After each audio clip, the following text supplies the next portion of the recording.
Praise the Lord, brothers and sisters.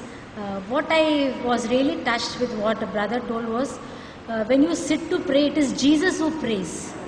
You have to just sit with Him. Because many times during personal prayer, it becomes very difficult to bring yourself to come down and sit there. It's really a struggle to have personal prayer on a daily basis. But when you think that Jesus is already sitting there, and all you have to do is just sit with Him and just enjoy His presence, then that whole concept of prayer changes. There is no more a struggle within you. You're just going He's asking you, just you come and sit with me. And even that idea of the going into the inner room. I too had that wrong concept that when we go to sit to pray, I take my Bible and everything and I go to separate rooms so that my children don't come and disturb me. But now I realize that my God is already in me.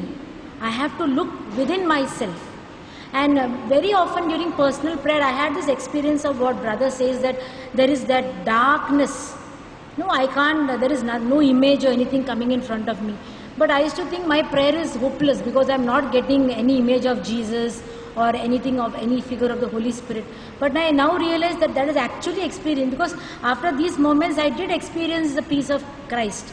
But I had a wrong concept about prayer, that prayer is only when you have some images and something coming, only then your prayer is fruitful. But now I realize that even in those moments of darkness, where there is absolute blank, you are still experiencing the presence of God. All glory to Him.